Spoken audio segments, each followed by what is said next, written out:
suis avec Gaby Faure, la coach sportive des Brain Damage. Salut Gaby. Salut.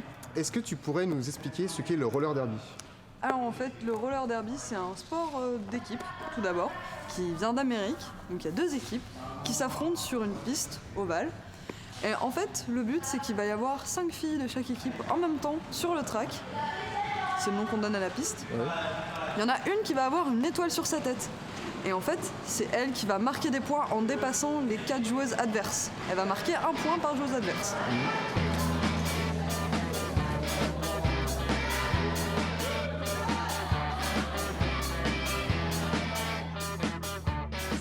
La première impression que tu as eue quand tu es rentré dans le roller derby, parce que du premier aspect, on a l'impression que c'est un sport que réservé aux filles, qui est assez récent et qui a aucune histoire, mais ton premier point de vue vis-à-vis de ce sport, c'était quoi? Moi en fait,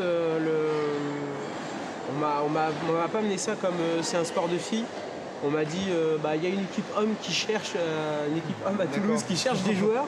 Voilà, alors après oui, c'est venu assez rapidement où on m'a dit à la base c'est un sport de filles.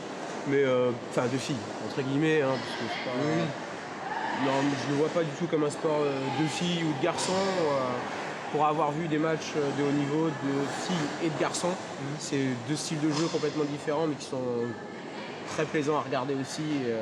Les hommes comme les femmes. Les hommes, c'est un peu plus impactant, normal, mais les filles, c'est un peu plus tactique, c'est plus en finesse et c'est tout aussi plaisant. Hein. Mais il n'y a pas de. Moi, je sens pas la rivalité vraiment entre les hommes, les gars. Surtout en équipe de France, nos coachs sont des joueuses de l'équipe de France féminine. Il y a pas, non, c'est une super entente et on attend qu'une seule chose, nous justement, c'est de rencontrer l'équipe de France femmes. Faire une sorte de match les hommes contre les femmes ou hommes et femmes mélangés même.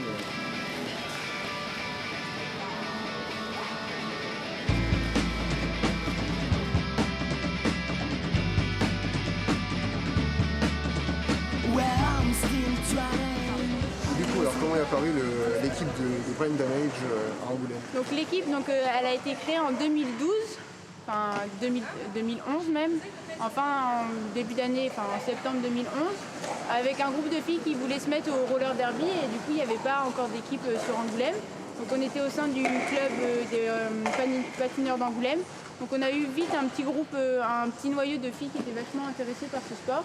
Et du coup comme ça on a fait évoluer l'équipe petit à petit. Donc voilà, il y a les deux bloqueuses qui sont dans le sens normal du track de mettre la pause. Et du coup la troisième vient se mettre en assise devant. Donc ça va être pour les ralentir parce que c'est la canot. Sinon il faut vraiment faire des rapide parce que vous perdez du temps et vous êtes séparés.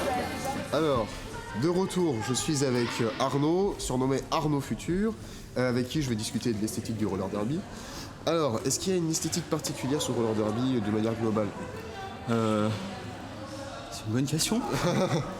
En fait, je pense qu'il y a des influences, comme il y a toujours une influence culturelle, quoi. Il y a une historique longue. C'est un sport qui est ancien, qui a eu, je pense, l'esthétique qui a été amenée par le film et par les gens qui ont été intéressés, par la communauté qui a été intéressée par ce sport au moment du film Bliss. J'imagine que c'était. Voilà. Donc du coup, je pense que oui, effectivement, au début, c'est un sport qui a touché la communauté homo, qui a touché aussi la communauté punk. Les gens qui aimaient l'esthétique. Alors l'esthétique, il y a les casques par exemple. Là, c'est une esthétique influencée par. Originellement, à l'arrivée en France, par le tatouage, le piercing.